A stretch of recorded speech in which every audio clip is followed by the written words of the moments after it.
Dear student, you are mostly welcome to my YouTube channel Rajlakshmi Tutorial. I hope that all of you are fine.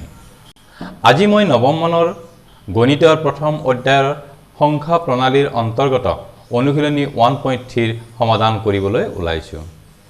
এই সমাধান কৰিবলৈ যোৱাৰ আগতে মই তোমালোকক জনাব বিচাৰিছো যে মোৰ আগৰ ভিডিঅ' এটিত দশমিক বিস্তৃতিৰ ধৰণবোৰৰ বিষয়ে বিশেষভাৱে আলোচনা কৰা হৈছে। গতিকে এতিয়া আমি অনুশীলনীত থকা কুৱেশ্যন নম্বৰ 1 লৈ আহিছো। কুৱেশ্যন নম্বৰ 1 তলত দিয়া সংখ্যাবিলাকৰ দশমিক বিস্তৃতিত প্ৰকাশ কৰা আৰু প্ৰতিটোৰে দশমিক বিস্তৃতি কি ধৰণৰ উল্লেখ কৰা। এতিয়া 1 নম্বৰ দিয়া আছে 36/100। ইয়াত 36/100 এটা পৰিমেয় সংখ্যা। ইয়াক আমি 36ক 100 ৰে ডিভাইড কৰাত আমি ইয়াৰ ভাগফল পাইছো 0.36 আৰু ভাগশেষ 0। গতিকে 36/100 is equal to 0.36 এটা পৰিসমাপ্ত দশমিক। মৰমৰ ছাত্ৰ-ছাত্ৰীসকল, এতিয়া আহিছো মই 4 নম্বৰলৈ, কাৰণ 2 আৰু 3 মই আগৰ ভিডিঅ'টোত ইয়াৰ দশমিক বিস্তৃতিত প্ৰকাশ কৰি ইয়াৰ ধৰণবোৰৰ বিষয়ে উল্লেখ কৰিছো। এতিয়া 4 নম্বৰত দিয়া আছে 3/13। এতিয়া 3/13 এটা পৰিমেয় সংখ্যা আৰু ইয়াত ঠিক আমি 13 ৰে ডিভাইড কৰিব লাগে। ঠিক 13 ৰে ডিভাইড কৰাত আমি ভাগফল পাইছো 0.230769 আৰু ভাগশেষ 3 দেখা গৈছে। আকৌ আমি হৰণ কৰিবলৈ ললে এই ভাগফলবোৰত থকা অংকবোৰৰ পুনৰাবৃত্তি ঘটিব। সেয়েহে 3/13 এটা নিৰৱধি পৌনঃপুনিক দশমিক। নম্বৰ 5 2/11। 2/11 এটা পৰিমেয় সংখ্যা। ইয়াত 2ক 11 ৰে ডিভাইড কৰিব লাগে।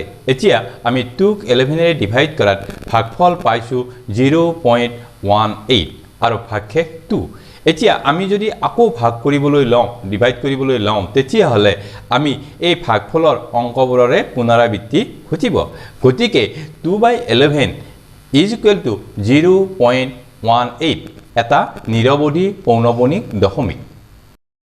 নম্বৰ 6 329/400। 329/400 এটা পৰিমেয় সংখ্যা। ইয়াত 329ক 400 ৰে ডিভাইড কৰিব লাগে।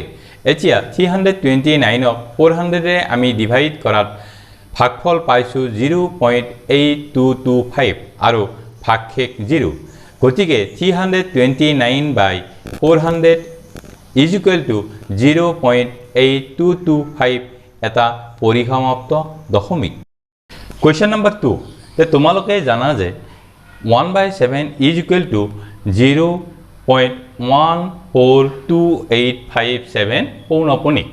দীঘলীয়া হৰণ নকৰাকৈ 2/7, 3/7, 4/7, 5/7 আৰু 6/7ৰ দশমিক বিস্তৃতি কি ধাৰণা কৰিব পাৰিবানে?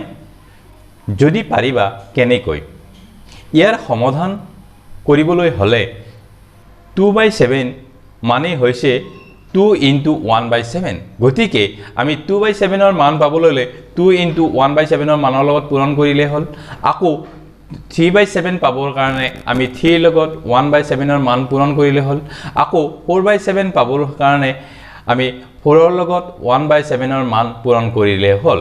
গতিকে এইদৰে আমি 5, 6ৰ মানটো পাম। গতিকে আহা 2/7 is equal to 2 into 1/7। এতিয়া is equal to 2 into 0.142857 is equal to 0.285714। এতিয়া 3/7 is equal to 3 into 1/7। গতিকে 3 into 0.142857 is equal to 0.428571।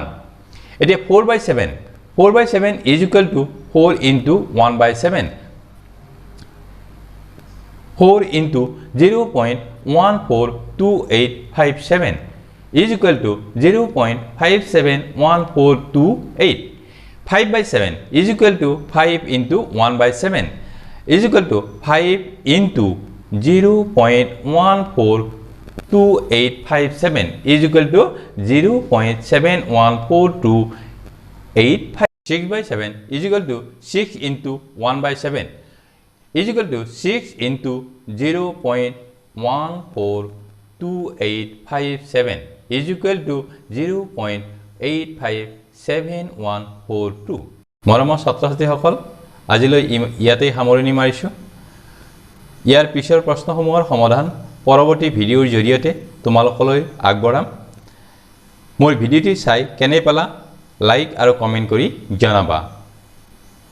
আৰু পৰৱৰ্তী ভিডিঅ'সমূহ পাই থাকিবৰ কাৰণে ছাবস্ক্ৰাইব কৰিবলৈ নাপাহৰিবা। Stay home, stay safe.